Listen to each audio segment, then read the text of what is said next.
इनके लिए दूर नहीं होता है, ये विष्णु के अवतारी हैं। व्यासाय ब्रह्मरूपाय व्यासरूपाय विष्णवे नमो वे ब्रह्मनिधये वासिष्ठाय नमो नमः। वेदों को रचने के लिए, पुराणों को लिखने के लिए विष्णु का अवतार हुआ। वेद व्यास जी का प्राचीन स्वरूप, वेद व्यास जी का नया स्वरूप भगवान विष्णु शुक मुनि जो 12 साल तक मां के गर्भ में ओल्ड न्यू शुक मुनि जो 12 साल तक मां के गर्भ में रहे। वल्लभाचार्य जो 500 वर्ष पहले जब यहाँ पे आए साक्षात वेदव्यास के चले, क्योंकि वेदव्यास तो अमर है। बोलो श्री वेदव्यास भगवान की जय। आइए तिलक लीजिए मेरे भक्त लोगों, आओ तिलक लीजिए। जो भी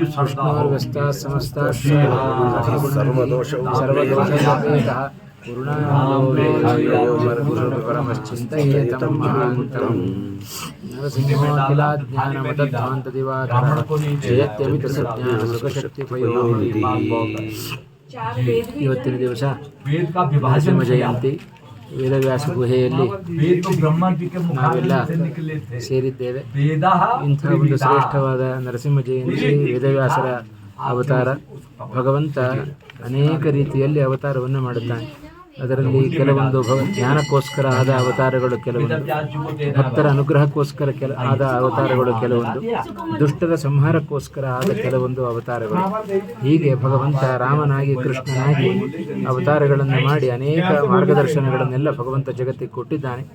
ನರಸಿಂಹನಾಗಿ ಅವತಾರವನ್ನು ಮಾಡಿದ್ದು ಭಗವಂತ ದುಷ್ಟನಾದ ಹಿರಣ್ಯಕಶಿಪುವನ್ನು ಸಂಹಾರ ಮಾಡಬೇಕು ಅಂತ ಕೇಳಿಕೊಂಡ್ರು ದೇವತೆಗಳೆಲ್ಲ.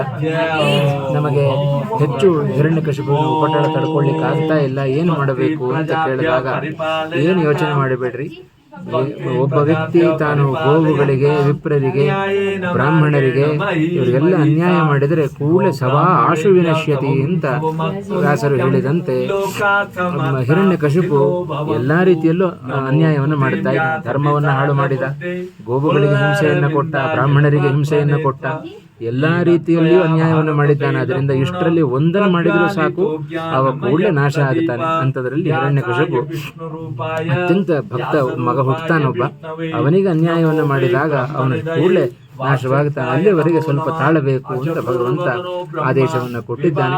ಅದರಂತೆ ಆ ಹಿರಣ್ಯಕಶಿಪುವಿಗೆ ಭಕ್ತನಾದ ಪ್ರಹ್ಲಾದ ತಾನು ಹುಟ್ಟಿದ. ಆ ಪ್ರಹ್ಲಾದನ ಆದರ್ಶ, ಅವನ ಮಾರ್ಗದರ್ಶನ ಬೇಕಾದಷ್ಟು ಬಾರಿ ನಾವೆಲ್ಲ ಕೇಳಿದ್ದೇವೆ. ಕೌಮಾರ ಆಚರೇತ್ ಪ್ರಾಜ್ಞಃ ಧರ್ಮಾನ್ ಭಾಗವತಾನಿಹ ಅಂತ ಭಾಗವತದ ಮೂಲಕ ವ್ಯಾಸರು ಸೂಚನೆಯನ್ನು ಕೊಟ್ಟಂತೆ ಸಣ್ಣದಾಗಿರುವಾಗ ನಾವು ಬಾಲ್ಯದಲ್ಲಿ ಆ ಕೌಮಾರಾವಸ್ಥೆ, ಶೈಶವಾವಸ್ಥೆ, ನಂತರದಲ್ಲಿ ಬರತಕ್ಕಂಥದ್ದೇ ಕೌಮಾರಾವಸ್ಥೆ. ಆ ಕೌಮಾರಾವಸ್ಥೆಯಲ್ಲಿ ವಿಶೇಷವಾಗಿ ಧರ್ಮಾಚರಣೆಯನ್ನು ನಾವು ಅಳವಡಿಸಿಕೊಳ್ಳಬೇಕು ಅಂತ ಭಾಗವತ ನಮಗೆ ಸೂಚನೆಯನ್ನು ಕೊಟ್ಟದ್ದು. ಅದರ ಹಿನ್ನೆಲೆಯಲ್ಲಿ ಪ್ರಹ್ಲಾದ ವಿಶೇಷವಾಗಿ ದೈತ್ಯ ಗುರುಗಳ ಆ ಗುರುಕುಲದಲ್ಲಿಯೇ ಬೆಳೆದರೂ ಕೂಡ ಜೀವ ಅದು ಸಜ್ಜೀವ ಆಗಿತ್ತು ಅಂತ. ಆದರೆ ದೈತ್ಯ ಕುಲದಲ್ಲಿ ಹುಟ್ಟಿಯೂ ಅವ ಶುದ್ಧ ಮನುಷ್ಯನಾಗಿ ಎಲ್ಲ ಗುಣಗಳನ್ನು, ದೈವ ಗುಣಗಳನ್ನು ಅಳವಡಿಸಿಕೊಂಡವ ಪ್ರಹ್ಲಾದ. ಹಾಗಾಗಿ ದೈತ್ಯ ಆ ಗುರುಕುಲದಲ್ಲಿ ಬೆಳೆದರೂ ಅವನ ಮನಸ್ಸಿನ ಸ್ಥಿತಿ ಮಾತ್ರ ಬದಲಾವಣೆ ಆಗಲಿಲ್ಲ. ಏನು ಕಲಿತಿ ಅಂತ ಕೇಳಿದಾಗ ಹಿರಣ್ಯಕಶಿಪುಗೆ ಹೇಳಿದ್ದು ನವವಿಧ ಭಕ್ತಿಗಳ ನಿರೂಪಣೆಯನ್ನು ಪ್ರಹ್ಲಾದ ತಾನು ಮಾಡುತ್ತಾ ಇದ್ದಾನೆ. ಶ್ರವಣಂ ಕೀರ್ತನಂ ವಿಷ್ಣೋ ಸ್ಮರಣಂ ಪಾದಸೇವನಂ ಅರ್ಚನಂ ವಂದನಂ ದಾಸ್ಯಂ ಸಖ್ಯಂ ಆತ್ಮನಿವೇದನಂ ಎಂಬುದಾಗಿ ಆ ಶ್ರವಣದಿಂದ ಶುರು ಮಾಡಿ ಮೊದಲು ನಮಗೆ ಭಗವಂತನ ಮಾರ್ಗದರ್ಶನಕ್ಕೆ, ಭಗವಂತನ ಸಾಕ್ಷಾತ್ಕಾರಕ್ಕೆ ಬೇಕಾದ್ದು ಶ್ರವಣ. ಅವನ ಮಹಿಮೆಗಳನ್ನು ನಿರಂತರ ಶ್ರವಣ ಮಾಡಬೇಕು. ಕೊನೆಗೆಲ್ಲ ಮಾಡಿದ ಮೇಲೆ ಕೊನೆಗೆ ಆತ್ಮನಿವೇದನ, ನಮ್ಮನ್ನು ನಾವು ಸಂಪೂರ್ಣ ಭಗವಂತನಿಗೆ ಸಮರ್ಪಣೆ ಮಾಡಿಕೊಳ್ಳಬೇಕು. ಅಲ್ಲಿವರೆಗೂ ಭಗವಂತನ ದರ್ಶನ ನಮಗಾಗೋದಿಲ್ಲ. ಇದೇ ಭಾಗವತ ಸಪ್ತಮ ಸ್ಕಂದ ನಮಗೆ ಕೊಟ್ಟ ಸಂದೇಶ. ಇಂಥ ಪರಮ ಭಗವದ್ಭಕ್ತನಾದ ಪ್ರಹ್ಲಾದನಿಗೆ ಮಾಡಿದ ಅನ್ಯಾಯ ಒಂದಲ್ಲ ಎರಡಲ್ಲ, ಬೇಕಾದಷ್ಟು ರೀತಿಯಲ್ಲಿ ಒಬ್ಬ ಮನುಷ್ಯನನ್ನು ಎಷ್ಟು ಬಾರಿಯಲ್ಲಿ ಎಷ್ಟು ರೀತಿಯಲ್ಲಿ ಕೊಲ್ಲಿಕ್ಕೆ ಸಾಧ್ಯವೋ ಅಷ್ಟೂ ರೀತಿಯಲ್ಲಿ ಅವನನ್ನು ಸಂಹಾರ ಮಾಡಲಿಕ್ಕೆ ಪ್ರಯತ್ನಪಟ್ಟ. ಎಲ್ಲ ಪ್ರಯತ್ನದಲ್ಲಿಯೂ ಕೂಡ ವಿಫಲನಾದ ಹಿರಣ್ಯಕಶಿಪು, ಸಫಲನಾದದ್ದು ಪ್ರಹ್ಲಾದ. ಅದಕ್ಕೆ ಕಾರಣ ಶ್ರೀಮದ್ ಆಚಾರ್ಯ ತಾತ್ಪರ್ಯದಲ್ಲಿ ಹೇಳುತ್ತಾರೆ, ವಾಯುದೇವರ ಬಲಕ್ಕೂ ಪ್ರಹ್ಲಾದನ ಬಲಕ್ಕೂ ಏನು ವ್ಯತ್ಯಾಸ? ಭೀಮಸೇನನಾಗಿ ದುರ್ಯೋಧನಾದಿಗಳು ಮಾಡಿದ ಎಲ್ಲ ಪ್ರಯತ್ನ ಅದು ವಿಫಲ ಆಯಿತು. ಭೀಮಸೇನನೂ ಗೆದ್ದ, ಮೃತ್ಯುವನ್ನು ಗೆದ್ದ. ಪ್ರಹ್ಲಾದನೂ ಮೃತ್ಯುವನ್ನು ಗೆಲ್ತಾ ಇದ್ದಾನೆ. ಅದಕ್ಕೆ ಕಾರಣ ಭೀಮಸೇನನಲ್ಲಿ ಸ್ವಾಭಾವಿಕವಾದ ಬಲ. ಪ್ರಹ್ಲಾದ ತಾನು ಮೃತ್ಯುವನ್ನು ಗೆದ್ದದ್ದು ಭೀಮಸೇನನ ಆವೇಶದಿಂದಾಗಿ, ವಾಯುದೇವರ ಆವೇಶದಿಂದ ಎಲ್ಲ ಮೃತ್ಯುವನ್ನು ಗೆಲ್ಲುವಂಥ ಸಾಮರ್ಥ್ಯ ಅದು ಪ್ರಹ್ಲಾದನಿಗೆ ಬಂತು. ಹೀಗೆ ವಾಯುದೇವರ ಆವೇಶ ಜೊತೆಗೆ ಪರಮಾತ್ಮನ ವಿಶೇಷವಾದ ಅನುಗ್ರಹ. ಭಗವಂತ ಭಕ್ತರನ್ನು ಕೈ ಬಿಡೋದಿಲ್ಲ ಅಂತ ಹೇಳಲಿಕ್ಕೆ ಪ್ರಹ್ಲಾದನೇ ಸಾಕ್ಷಿ. ಇಂಥ ಪ್ರಹ್ಲಾದ ತಾನು ಬೇಕಾದಷ್ಟು ರೀತಿಯಲ್ಲಿ ತನ್ನ ದೈತ್ಯ ಬಾಲಕರಿಗೂ ಉಪದೇಶವನ್ನು ಕೊಟ್ಟಿದ್ದಾನೆ.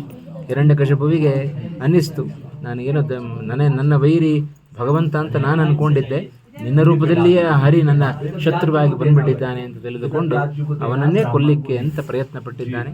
ಭಗವಂತನನ್ನು ಎಲ್ಲ ಕಡೆಯಲ್ಲೂ ಹುಡುಕಿದ, ಎಲ್ಲ ಕಡೆಯಲ್ಲೂ ಭಗವಂತ ಇದ್ದಾನೆ. ಸ್ತಂಭೆ ಸಭಾಯಾಂ ನಮೃಗಂ ನಮಾನುಷಂ ಅಂತ ಭಾಗವತ ಸೂಚನೆಯನ್ನು ಕೊಟ್ಟಂತೆ ಸತ್ಯಂ ವಿಧಾತುಂ ನಿಜಭೃತ್ಯ ಭಾಷಿತಂ ವ್ಯಾಪ್ತಿಂಚ ಭೂತೇಷು ಅಖಿಲೇಷು ಚಾತ್ಮನಃ ಅದೃಶ್ಯತಾದ್ಯದ್ಭುತರೂಪಮುದ್ವಹಂ ಸ್ತಂಭೆ ಸಭಾಯಾಂ ನಮೃಗಂ ನಮಾನುಷಂ. ಭಗವಂತ ನರಸಿಂಹನಾಗಿ ತಾನು ಅವತಾರವನ್ನು ಮಾಡಿದ್ದು ಚತುರ್ಮುಖ ಬ್ರಹ್ಮದೇವರ ಬಳಿಯಲ್ಲಿ ನಾನಾ ರೀತಿಯಾದ ವರವನ್ನು ಕೇಳಿದ್ದಾನೆ. ನಿನ್ನಿಂದ ಸೃಷ್ಟರಾದ ಯಾರಿಂದಲೂ ನನಗೆ ಸಾವು ಬರಬಾರದು, ನರರಿಂದ ಸಾವು ಬರಬಾರದು, ಪ್ರಾಣಿಗಳಿಂದ ಸಾವು ಬರಬಾರದು. ಆದರೆ ಭಗವಂತ ಬ್ರಹ್ಮದೇವರ ಅದಕ್ಕೆ ಇದೇ ಶ್ಲೋಕಕ್ಕೆ ಸತ್ಯಧರ್ಮ ತೀರ್ಥರ ವ್ಯಾಖ್ಯಾನಗಳನ್ನು ಅನೇಕ ಅರ್ಥಗಳನ್ನು ಬರೀತಾರೆ. ಸತ್ಯಂ ವಿಧಾತುಂ ನಿಜ ಭೃತ್ಯ ಭಾಷಿತ, ಅದರಲ್ಲಿ ಒಂದೆರಡು ಅರ್ಥವನ್ನು ನಾವು ನೋಡೋಣ. ತನ್ನ ಭೃತ್ಯನ ಮಾತನ್ನು ಸತ್ಯ ಮಾಡುವುದಕ್ಕೋಸ್ಕರ ಪರಮ ಭಗವಂತನ ಭೃತ್ಯ ಯಾರು? ಬ್ರಹ್ಮದೇವರಿಗಿಂತ ದೊಡ್ಡ ಭೃತ್ಯ ಮತ್ತೊಂದಿಲ್ಲ. ನಿಷ್ಕಲ್ಮಶವಾದ ಹೃದಯದಿಂದ ನಿರಂತರವಾಗಿ ಆ ಭಗವಂತನನ್ನ ಸ್ತೋತ್ರ ಮಾಡುವ ವ್ಯಕ್ತಿಗಳು, ಸೇವೆ ಮಾಡುವ ವ್ಯಕ್ತಿಗಳು. ಹಾಗಾಗಿ ಮೊದಲನೆಯ ಭೃತ್ಯ ಅದು ಚತುರ್ಮುಖ ಬ್ರಹ್ಮದೇವರೇ. ಆ ಬ್ರಹ್ಮದೇವರ ಮಾತನ್ನು ಸತ್ಯ ಮಾಡಬೇಕು ಅನ್ನುವ ಉದ್ದೇಶದಿಂದ ಬ್ರಹ್ಮದೇವರು ಏನಂತ ಕೊಟ್ಟಿದ್ದಾರೆ ಮಾತನ್ನ? ಪ್ರಾಣಿಗಳಿಂದ ಸಾವು ಬರಬಾರದು, ಮನುಷ್ಯರಿಂದ ಸಾವು ಬರಬಾರದು, ಮನೆಯ ಹೊರಗೆ ಬರಬಾರದು, ಒಳಗೆ ಬರಬಾರದು, ಮೇಲೆ ಬರಬಾರದು, ಕೆಳಗೆ ಬರಬಾರದು. ಹೀಗೆ ನಾನಾ ರೀತಿಯಾದ ಪ್ರಶ್ನೆಗಳನ್ನೆಲ್ಲ ಮುಂದಿಟ್ಟಿದ್ದಾನೆ. ಎಲ್ಲದಕ್ಕೂ ಅಸ್ತು ಅಂತಂದಿದ್ದಾರೆ ಚತುರ್ಮುಖ ಬ್ರಹ್ಮದೇವರು. ಆ ತನ್ನ ನಿಜ ಭೃತ್ಯ, ನಿಜ ಅಂದ್ರೆ ತನ್ನ, ನಿಜ ಶಬ್ದಕ್ಕೆ ಅನೇಕ ರೀತಿಯ ಅರ್ಥವನ್ನು ಮಾಡಿ, ನಿಜ ತನ್ನ ಭೃತ್ಯ ಅಂತಲೂ ಹೇಳಬಹುದು. ಅಥವಾ ನಿಜವಾದ ಭೃತ್ಯರು, ಯಾವುದೇ ಸ್ವಾರ್ಥ ಇಲ್ಲ, ಮೋಸ ಇಲ್ಲ, ಕಪಟ ಇಲ್ಲ, ನಿಜವಾದ ಭೃತ್ಯರು ಅದು ಚತುರ್ಮುಖ ಬ್ರಹ್ಮದೇವರು. ಅಂಥವರ ಮಾತನ್ನು ಸತ್ಯಗೊಳಿಸುವುದಕ್ಕೋಸ್ಕರ ನರನಾಗಿಯೂ ಅಲ್ಲದೆ, ಮನುಷ್ಯನಾಗಿಯೂ ಅಲ್ಲ, ಪ್ರಾಣಿಯೂ ಆಗದೆ ನರ ಮನುಷ್ಯನಾಗಿ ನರಸಿಂಹನಾಗಿ ಭಗವಂತ ತಾನು ಅವತಾರವನ್ನು ಮಾಡಿ, ಒಳಗೂ ಅಲ್ಲ ಹೊರಗೂ ಅಲ್ಲ, ಬೆಳಗ್ಗೆ ಅಲ್ಲ, ರಾತ್ರಿ ಅಲ್ಲ, ಸಂಧ್ಯಾಕಾಲದಲ್ಲಿ ಭಗವಂತ ತಾನು ಅವತಾರವನ್ನು ಮಾಡಿ ಆ ಹಿರಣ್ಯಕಶಿಪುವನ್ನ ಸಂಹಾರ ಮಾಡಿದ್ದಾನೆ. ಭಗವಂತ ನರಸಿಂಹನಾಗಿ ಹಿರಣ್ಯಕಶಿಪುವನ್ನು ಸಂಹಾರ ಮಾಡಿದ ಅಂತ ಹೇಳಿದರೆ, ಹಿರಣ್ಯಕಶಿಪು ತಮೋಗುಣದ ಪ್ರತೀಕ, ಪ್ರಹ್ಲಾದ ಸತ್ವಗುಣದ ಪ್ರತೀಕ. ಭಗವಂತ ಹಿರಣ್ಯಕಶಿಪುವನ್ನು ಸಂಹಾರ ಮಾಡಿದ್ದಾನೆ ಅಂತ ಹೇಳಿದರೆ ಅದು ತಮೋಗುಣವನ್ನು ನಾಶ ಮಾಡಿದ್ದಾನೆ ಅಂತ ಅರ್ಥ. ಇವತ್ತು ನಮಗೂ ಕೂಡ ನಮ್ಮ ಮನೆಗಳಲ್ಲಿ ನರಸಿಂಹಾವತಾರ ಪ್ರತಿನಿತ್ಯ ಆಗಬೇಕು. ಹಾಗಾಗಬೇಕು ಅಂತ ಹೇಳಿ ಯಾಕೆ ನರಸಿಂಹಾವತಾರ ಆಗಬೇಕು? ನಮ್ಮಲ್ಲಿಯೂ ತಮೋಗುಣ ಸೇರಿಕೊಂಡಿದೆ. ಆ ತಮೋಗುಣದ ಪ್ರತೀಕವಾಗಿ ನಾವು ರಾಗದ್ವೇಷಾದಿಗಳನ್ನೆಲ್ಲ ತೋರಿಸ್ತಾ ಇರ್ತೇವೆ. ನಮ್ಮಲ್ಲಿ ಅಡಗಿದ ಆ ತಮೋಗುಣದ ನಾಶ ಆಗಬೇಕು ಅಂತ ಹೇಳಿದ್ರೆ ನಮ್ಮ ಮನಸ್ಸಿನಲ್ಲಿಯೂ ಆ ನರಸಿಂಹನ ಅವತಾರ ಆಗಬೇಕು. ಆ ಹಿರಣ್ಯಕಶಿಪುವಿನಂತೆ ನಮ್ಮಲ್ಲಿ ತುಂಬಿಕೊಂಡಿರತಕ್ಕಂಥ ಎಲ್ಲ ತಮೋಗುಣಗಳನ್ನ ಭಗವಂತ ನಾಶ ಮಾಡಬೇಕು. ಅದೇ ನರಸಿಂಹಾವತಾರದ ಪ್ರಧಾನ ಉದ್ದೇಶ, ಪ್ರಧಾನ ಸಂದೇಶವೂ ಭಗವಂತನದ್ದು ಅದೇನೆ. ಹಾಗಾಗಿ ನಿಜ ಭೃತ್ಯ ಭಾಷಿತ, ತನ್ನ ಭೃತ್ಯರಾದ ಚತುರ್ಮುಖ ಬ್ರಹ್ಮದೇವರ ಮಾತನ್ನು ಸತ್ಯಗೊಳಿಸಬೇಕು ಅಂತ ಭಗವಂತ ನರಸಿಂಹನಾಗಿ ತಾನು ಅವತಾರವನ್ನು ಮಾಡಿದ ಅಂತ ಒಂದರ್ಥ. ಇನ್ನೊಬ್ಬ ನಿಜ ಭೃತ್ಯ ತಾನು ಎದುರುಗಡೆ ನಿಂತುಕೊಂಡಿದ್ದಾನೆ, ಪ್ರಹ್ಲಾದ. ಆ ನಿಜ ಭೃತ್ಯ ಅಂದರೆ ಭಕ್ತ, ಸೇವಕ. ಆ ಭಕ್ತನ ಮಾತನ್ನು ಸತ್ಯಗೊಳಿಸುವುದಕ್ಕೋಸ್ಕರವೂ ಭಗವಂತ ನರಸಿಂಹನಾಗಿ ಸ್ತಂಭೆ ಸಭಾಯಾಂ ನಮೃಗಂ ನಮಾನುಷಂ, ಆ ಸ್ತಂಭದಲ್ಲಿ ಪ್ರಕಟನಾದ ಭಗವಂತ ಅಂತ. ಯಾಕೆ? ಪ್ರಹ್ಲಾದ ಮಾತು ಕೊಟ್ಟಿದ್ದಾನೆ, ಎಲ್ಲ ಕಡೆಯಲ್ಲಿ ಇದ್ದಾನೆ ಅಂತ ಮಾತು ಕೊಟ್ಟಿದ್ದಾನೆ. ಆ ಎಲ್ಲ ಕಡೆಯಲ್ಲಿ ಇದ್ದಾನೆ ಅಂತ ನನ್ನ ಭಕ್ತ ಮಾತು ಕೊಟ್ಟಿದ್ದಾನೆ ಅಂದರೆ ಭಕ್ತನ ಮಾತನ್ನು ಸತ್ಯ ಮಾಡಬೇಕೋ ಬೇಡೋ? ಆ ಭೃತ್ಯನ ಮಾತನ್ನು ಸತ್ಯಗೊಳಿಸುವುದಕ್ಕೋಸ್ಕರ ಭಗವಂತ ಆ ಸ್ತಂಭದಲ್ಲಿ ತಾನು ಪ್ರಕಟನಾದ. ಹೀಗೆ ಭಗವಂತನ ಆ ಅವತಾರಕ್ಕೂ ಕೂಡ ವಿಶೇಷವಾದ ಅರ್ಥ ಇದೆ.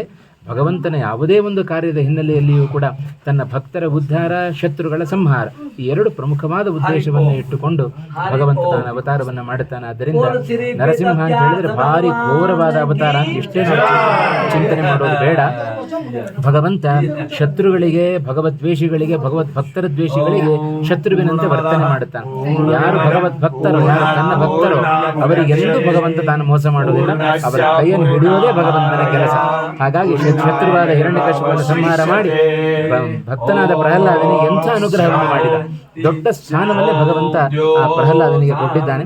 ಉತ್ತಮವಾದ ಸ್ಥಾನವನ್ನು ಕೊಟ್ಟು ಉತ್ತಮವಾದ ಆಯುಷ್ಯವನ್ನ, ಒಳ್ಳೆಯ ಭಕ್ತಿಯನ್ನ ಕೊಟ್ಟು ಭಗವಂತ ಪ್ರಹ್ಲಾದನಿಗೆ ಅನುಗ್ರಹವನ್ನು ಮಾಡಿದ. ಎಷ್ಟು ಅನುಗ್ರಹವನ್ನು ಮಾಡುತ್ತಾ ಇದ್ದಾನೆ!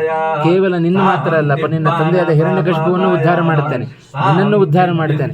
ಅಷ್ಟೇ ಅಲ್ಲದೆ ಇನ್ನು ಮುಂದೆ ನಿನ್ನ ವಂಶದಲ್ಲಿ ಯಾರ್ಯಾರು ಬರುತ್ತಾರೋ ಯಾರ ಮೇಲೂ ನಾನು ಕೈ ಎತ್ತುವುದಿಲ್ಲ ಅಂತ ಪ್ರತಿಜ್ಞೆ ಮಾಡಿದ ಭಗವಂತ. ಇದು ತನ್ನ ಭಕ್ತರಿಗೆ ಭಗವಂತ ಮಾಡುವ ಅನುಗ್ರಹ. ಹಾಗಾಗಿ ಮುಂದೆ ಬಲಿಚಕ್ರವರ್ತಿಯ ಬಳಿಗೆ ಹೋಗುವಾಗ ತಾನು ಇಂದ್ರನ ವಿರುದ್ಧವಾಗಿ ಸಂಹಾರ ಮಾಡಿಬಿಡಬಹುದಾಗಿತ್ತು. ಬಲಿಚಕ್ರವರ್ತಿಯ ಬಳಿ ಪ್ರಹ್ಲಾದನಿಗೆ ಮಾತು ಕೊಟ್ಟಿದ್ದೇನೆ, ಭಕ್ತನಾದ ಪ್ರಹ್ಲಾದನಿಗೆ ಮಾತು ಕೊಟ್ಟಿದ್ದೇನೆ, ನಿನ್ನ ವಂಶದವರ ಮೇಲೆ ಕೈ ಎತ್ತೋದಿಲ್ಲ ಅಂತ.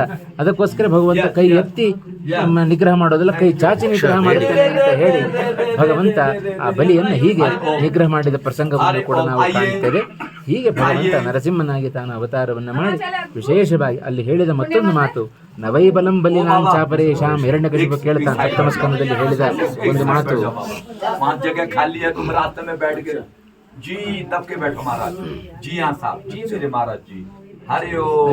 ಕೇಳಿದ್ದು ಹಿರಣ್ಯಕಶಿಪುವಿಗೆ ಆಶ್ಚರ್ಯ ಆಗಿದೆ.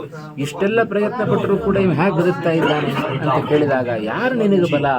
ಬಹಳ ಆಶ್ಚರ್ಯದಿಂದ ಕೇಳಿದ ಹಿರಣ್ಯಕಶಿಪು. ಅದಕ್ಕೆ ಕೇವಲ ನನಗೆ ನಿನಗೆ ಮಾತ್ರ ಅಲ್ಲ, ಸವೈ ಬಲಂ ಬಲಿನಾಂ ಚಾಪರೇಶಾಂ, ಕೇವಲ ಇಡೀ ಜಗತ್ತಿಗೆ ಬಲವನ್ನು ತುಂಬುವ ವ್ಯಕ್ತಿ ಅದು ಭಗವಂತ ಇದ್ದಾನೆ. ನನಗೆ ಮಾತ್ರ ಅಲ್ಲ, ಹಾಗಾಗಿ ನನಗೆಲ್ಲ ಬಲ ಅದೇ ಭಗವಂತ ಅಂತ ಇಷ್ಟು ಭರವಸೆಯನ್ನು ಇಟ್ಟು ಭಗವಂತನನ್ನ ತಾನು ಕರೆದಿದ್ದಾನೆ. ಆದ್ದರಿಂದ ಭಗವಂತ ಎಂದೂ ಕೂಡ ಆ ಭಕ್ತನ ಮಾತಿಗೆ ತಪ್ಪುವುದಿಲ್ಲ. ಅದರಿಂದ ಭಗವಂತ ಆ ಭೃತ್ಯನ ಮಾತನ್ನು ಸತ್ಯಗೊಳಿಸುವುದಕ್ಕೋಸ್ಕರ ತಾನು ನರಸಿಂಹನಾಗಿ ಅವತಾರವನ್ನು ಮಾಡಿ ಕೇವಲ ಪ್ರಹ್ಲಾದನ ಉದ್ಧಾರಕ್ಕೋಸ್ಕರ ಅಲ್ಲ, ಲೋಕದಲ್ಲಿರುವ ಎಲ್ಲ ಭಕ್ತರ ಉದ್ಧಾರಕ್ಕೋಸ್ಕರವೂ ಭಗವಂತ ನರಸಿಂಹನಾಗಿ ತಾನು ಅವತಾರವನ್ನು ಮಾಡಿದ್ದಾನೆ ಎಂಬುದಾಗಿ ನರಸಿಂಹಾವತಾರದ ಸಂದೇಶ. ನರಸಿಂಹಾವತಾರ ಶ್ರೀಮದ್ ಆಚಾರ್ಯರು ಬಹಳ ಇಷ್ಟವಾದ ಅವತಾರ. ಬೇರೆ ಬೇರೆ ತಮ್ಮ ಅನೇಕ ಗ್ರಂಥಗಳಲ್ಲಿ ಮಂಗಳಾಚರಣೆಗಳನ್ನು ಮಾಡುವಾಗ ನಾರಾಯಣನಿಗೆ ನಮಸ್ಕಾರ ಮಾಡಿದ್ದುಂಟು. ಭಗವಂತನ ಇತರ ಬೇರೆ ಬೇರೆ ವಾಮನಾವತಾರವನ್ನು ಸ್ತೋತ್ರ ಮಾಡಲಿಕ್ಕೆ ಒಂದು ಶ್ಲೋಕವನ್ನು ರಚನೆ ಮಾಡಿದರು. ನರಸಿಂಹಾವತಾರ ಸ್ತೋತ್ರ ಮಾಡಲಿಕ್ಕೆ ಶ್ರೀಮದ್ ಆಚಾರ್ಯ 3 ಗ್ರಂಥಗಳು ನರಸಿಂಹನನ್ನು ಸ್ತೋತ್ರ ಮಾಡುತ್ತಾರೆ ಮಂಗಳಾಚರಣೆಯ ರೂಪದಲ್ಲಿ. ಹಾಗಾಗಿ ಶ್ರೀಮದ್ ಆಚಾರ್ಯರು ಬಹಳ ಇಷ್ಟವಾದ ರೂಪ ಅದು ನರಸಿಂಹ ರೂಪ. ಹಾಗಾಗಿ ಆ ನರಸಿಂಹ ನಖಸ್ತುತಿಗಳನ್ನು ತಾವು ರಚನೆ ಮಾಡಿಕೊಡುವುದರ ಮೂಲಕ ಆ ಭಗವಂತನ ನರಸಿಂಹನ ನಖಗಳಿಗೂ ಎಂಥ ಸಾಮರ್ಥ್ಯ ಇದೆ. ಕೇವಲ ನಖಗಳಿಗೆ ಮಾತ್ರ ಅಲ್ಲ, ಶ್ರೀಮದ್ ಆಚಾರ್ಯರ ಸತ್ಸಿದ್ಧಾಂತವೇ ಹಾಗೆ. ಭಗವಂತನ ಎಲ್ಲಾ ಅವಯವಗಳಿಗೂ ಎಲ್ಲಾ ಸಾಮರ್ಥ್ಯವೂ ಇದೆ. ನಮಗೆ ಕಣ್ಣು ನೋಡ್ಲಿಕ್ಕೆ ಮಾತ್ರ, ಮೂಗು ಆಘ್ರಾಣಿಸಿನ ಮಾತ್ರ, ನಾಲಿಗೆ ರುಚಿ ನೋಡ್ಲಿಕ್ಕೆ ಮಾತ್ರ, ಕಾಲುಗಳು ನಡಿಲಿಕ್ಕೆ ಮಾತ್ರ. ಆದರೆ ಭಗವಂತನಿಗೆ ಹಾಗಲ್ಲ, ಎಲ್ಲಾ ಅವಯವಗಳಿಗೆ ಎಲ್ಲಾ ಕೆಲಸವನ್ನು ಮಾಡುವ ಸಾಮರ್ಥ್ಯವೂ ಇದೆ.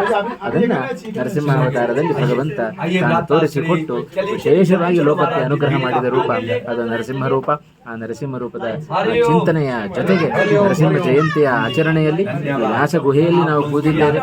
ವ್ಯಾಸರಾಗಿ, ನರಸಿಂಹನಾಗಿ, ರಾಮನಾಗಿ, ಕೃಷ್ಣನಾಗಿ ಏನೇನು ಅವತಾರಗಳನ್ನು ತಾಳಿದ್ದಾನೆ ಎಲ್ಲ ಅವತಾರದ ಉದ್ದೇಶ ನ ಕೇವಲಂ ವಿಭೋಹೋ ರಕ್ಷೋವಧ ಏವ ನ ಕೇವಲಂ ವಿಭೋಹೋ ಮರ್ತ್ಯಾವತಾರ ಮರ್ತ್ಯ ಶಿಕ್ಷಣ. ಮಾನವರಿಗೆ ಶಿಕ್ಷಣೆಯನ್ನು ಕೊಡಬೇಕು. ಏನು ಶಿಕ್ಷಣೆ? ಮಾಡ್ರಿ ಭಕ್ತಿಯನ್ನು ಮಾಡಿದ್ರೆ ನಾನು ಎಂದೂ ಮೋಸ ಮಾಡುವುದಿಲ್ಲ ಅಂತ ಭಗವಂತನ ಪಣ ತೊಟ್ಟಿದ್ದಾನೆ. ಆ ನಿಟ್ಟಿನಲ್ಲಿ ಆ ಪ್ರಹ್ಲಾದನ ಭಕ್ತಿ, ನರಸಿಂಹನ ಔದಾರ್ಯ, ಅದರ ಜೊತೆಗೆ ಶತ್ರುವಿನ ವಿಷಯದಲ್ಲಿ ಭಗವಂತನೇ ಇರತಕ್ಕಂಥ ಕ್ರೌರ್ಯ ಎರಡನ್ನೂ ಕೂಡ ಕಾಣಬಹುದು. ಆ ನರಸಿಂಹಾವತಾರದಲ್ಲಿ ಬೇರೆ ಬೇರೆ ಅವತಾರಗಳಲ್ಲಿ ಒಂದೊಂದೇ ಗುಣವನ್ನು ನಾವು ಕಂಡರೆ ಆ ಪ್ರಹ್ಲಾದನಿಗೆ ಅನುಗ್ರಹವನ್ನು ಮಾಡೋದ್ರ ಮೂಲಕ ಭಗವಂತನಲ್ಲಿ ಔದಾರ್ಯವನ್ನು ಕಾಣುತ್ತೇವೆ, ಕಾರುಣ್ಯವನ್ನು ಕಾಣುತ್ತೇವೆ. ಅದೇ ಹಿರಣ್ಯಕಶಿಪುವನ್ನು ಸಂಹಾರ ಮಾಡಿ ಅವನಲ್ಲಿ ಕ್ರೌರ್ಯವನ್ನು ನಮಗೆ ಕಂಡಿದ್ದೇವೆ. ಹಾಗೆ ಭಗವಂತ ತನ್ನ ದ್ವೇಷವನ್ನು ಮಾಡಿದರೂ ಬೇಕಾದರೂ ಸಹಿಸಿಯಾನು, ಆದರೆ ತನ್ನ ಭಕ್ತರ ದ್ವೇಷವನ್ನು ಮಾತ್ರ ಅವನು ಮಾಡಿದರೆ ಸರ್ವತಾ ಸಹಿಸುವುದು. ಹಾಗಾಗಿ ಅದಕ್ಕೆ ಸಭಾ ಆಶುವಿನಶ್ಯತೆ ಅಂತ ಭಗವಂತ ಹೇಳಿದ್ದು ಅದೇ ಉದ್ದೇಶಕ್ಕೋಸ್ಕರ. ಗೋಷು ವಿಪ್ರೇಷು ಸಾಧುಷು ದೇವೇಶು ವೇದೇಶು ಗೋಷು ವಿಪ್ರೇಷು ಸಾಧುಷು ಧರ್ಮೇ ಮೈಚ ವಿದ್ವೇಷ ಸಭಾ ಆಶುವಿನಶ್ಯತಿ ಅಂತ. ಇಷ್ಟು ವಿಷಯದಲ್ಲಿ ದ್ವೇಷವನ್ನು ಸರ್ವಥಾ ನಾವು ಮಾಡ್ಲಿಕ್ಕೆ ಹೋಗಬಾರ್ದು, ಕೂಡಲೇ ಸಾವು ಬರುತ್ತೆ. ಅದಕ್ಕೆ ದೃಷ್ಟಾಂತವೇ ಭಾಗವತ ಹಿರಣ್ಯಕಶಿಪುವನ್ನು ಕೊಟ್ಟು ನರಸಿಂಹಾವತಾರವನ್ನು ಭಗವಂತ ತಾನು ಮಾಡಿ ಆ ಶತ್ರುವಿನ ಸಂಹಾರ ಭಕ್ತರ ಉದ್ಧಾರ ಎರಡೂ ನನ್ನ ಅವತಾರದ ಉದ್ದೇಶ ಎಂಬುದಾಗಿ ಭಗವಂತ ನರಸಿಂಹನಾಗಿ ತಾನು ತೋರಿಸಿಕೊಟ್ಟು ವಿಶೇಷವಾದ ಸಂದೇಶವನ್ನು ಕೊಟ್ಟಿದ್ದಾನೆ. ಹಾಗಾಗಿ ಭಗವಂತನ ನರಸಿಂಹ ರೂಪದ ಚಿಂತನೆಯೊಂದಿಗೆ ನರಸಿಂಹ ಜಯಂತಿಯನ್ನು ಈ ವ್ಯಾಸ ಗುಹೆಯಲ್ಲಿ ನಾವು ಆಚರಣೆ ಮಾಡುತ್ತಾ ಇದ್ದೇವೆ. ಎಲ್ಲರಿಗೂ ಭಗವಂತ ಉತ್ತಮವಾದ ಜ್ಞಾನಾಭಿವೃದ್ಧಿಯನ್ನು ಶ್ರೇಯೋಭಿವೃದ್ಧಿಯನ್ನು ಭಗವಂತ ತಾನು ಕಲ್ಪನೆ ಮಾಡಿಕೊಟ್ಟು ಎಲ್ಲರಿಗೂ ಅನುಗ್ರಹವನ್ನು ಮಾಡಲಿ. ಹರಿವಾಯುಗಳ ಅನುಗ್ರಹ ನಮಗೆ ವಿಶೇಷವಾಗಲಿ. ಗುರುಗಳ ಅನುಗ್ರಹ ನಮಗೆ ನೇರವಾಗಿ ಭಗವಂತ ಸಿಗೋದಿಲ್ಲ. ಇಂಥ ಗುರುಗಳಂತ ನಮಗೆಲ್ಲ ಸ್ವರೂಪೋದ್ಧಾರಕ ಗುರುಗಳಾಗಿ ನಮ್ಮ ಕಣ್ಣೆದುರೆ ಓಡಾಡ್ತಾ ಇರತಕ್ಕಂಥ ಗುರುಗಳು ಸತ್ಯಾತ್ಮ ತೀರ್ಥರು. ಅವರ ಅನುಗ್ರಹ ನಿರಂತರ ನಮ್ಮ ಮೇಲೆ ಆಗಲಿ, ಅವರ ಮೂಲಕ ಹರಿವಾಯುಗಳ ಅನುಗ್ರಹ ನಮಗಾಗಲಿ ಎಂಬುದ ಈ ಸಂದರ್ಭದಲ್ಲಿ ವಿಶೇಷವಾಗಿ ಪ್ರಾರ್ಥನೆಯನ್ನು ಮಾಡುತ್ತಾ 4 ಮಾತುಗಳನ್ನು ವೇದವ್ಯಾಸರ ಸನ್ನಿಧಿಯಲ್ಲಿ ಆ ನರಸಿಂಹ ಅಭಿನ್ನ ವೇದವ್ಯಾಸ ರೂಪಿಯಾದ ಭಗವಂತನಲ್ಲಿ ನಾವು ಸಮರ್ಪಣೆಯನ್ನು ಮಾಡುತ್ತಾ ಶ್ರೀಕೃಷ್ಣಾರ್ಪಿತಮಸ್ತು. ಉದಯರವಿ ಸಹಸ್ರದ್ಯೋತಿತಂ ರೂಕ್ಷವೀಕ್ಷಂ ಪ್ರಳಯ ಜಲಧಿನಾದಂ ಕಲ್ಪಕೃತ್ವನ್ಯವಕ್ತಂ ಸುರಪತಿರಿಪು ವಕ್ಷಚ್ಛೇದ ರಕ್ತೋಕ್ಷಿತಾಂಗಂ ಪ್ರಣತವಯಹರಂ ತಂ ನಾರಸಿಂಹಂ ನತೋಸ್ಮಿ. ಶ್ರೀ ಹರಯೇ ನಮಃ. ಶ್ರೀ